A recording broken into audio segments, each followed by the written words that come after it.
Olá, cá estamos para dar continuidade à nossa catequese sobre a quarta e última grande parte do Catecismo da Igreja Católica, a oração na vida cristã, ainda comentando o quarto pedido do Pai Nosso, o pão nosso de cada dia nos dai hoje.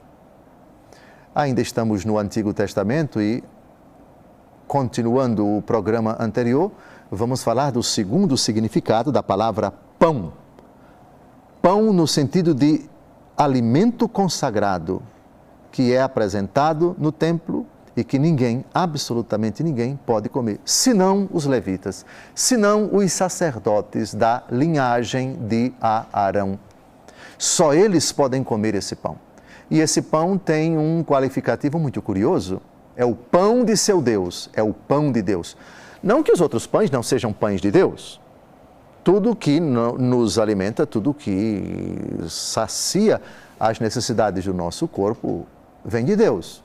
E no sentido amplo, tudo é de Deus, tudo é vosso, mas vós sois de Cristo e Cristo é de Deus, diz o apóstolo Paulo. E a 1 Coríntios, capítulo 4, versículo 7, o que tens que não tenhas recebido.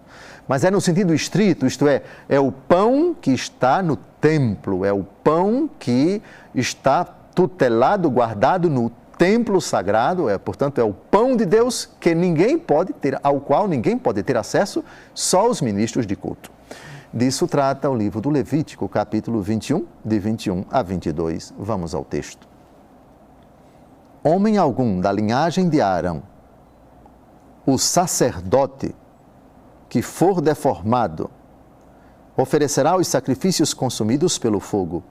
Sendo vítima de uma deformidade, não poderá apresentar-se para oferecer o pão de seu Deus. Mas poderá comer o pão de seu Deus, proveniente das ofertas santíssimas e das ofertas santas. Pronto, eu penso que esse texto é bem claro para todos nós. O sacerdote com deformidade física não pode oferecer o sacrifício. Não pode apresentar-se para oferecer o pão de seu Deus.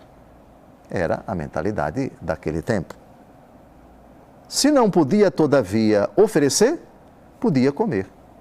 Porque, aliás, o pão que as pessoas trazem e que no momento em que são entregues, esses pães são entregues na casa de Deus, no templo, no lugar do sacrifício, já se torna esse pão, pão de seu Deus.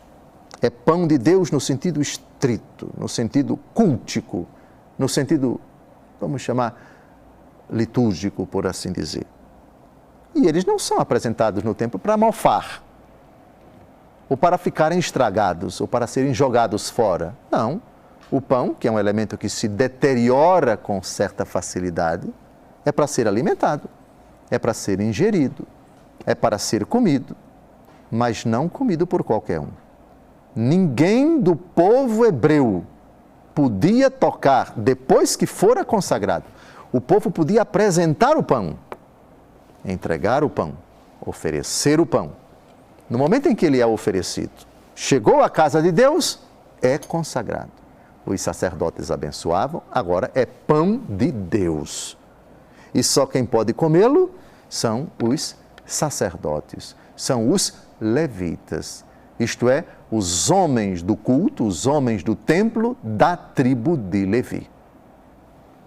Aqui está um significado que, atenção, eu já disse nos programas anteriores, não devemos pensar, a não ser no sentido bem translato, da casa de Deus, da manutenção dos sacerdotes, da Igreja Católica, sim, o pão como elementos para sustentar o templo, para a manutenção dos ministros, podemos até, mas não no sentido do Antigo Testamento, que é o pão material, é pão mesmo feito de massa, de trigo, etc. Mas é preciso abordar esse significado para a gente ter uma ideia das diferentes acepções que a palavra pão adquiriu ao longo da história da salvação na palavra de Deus escrita.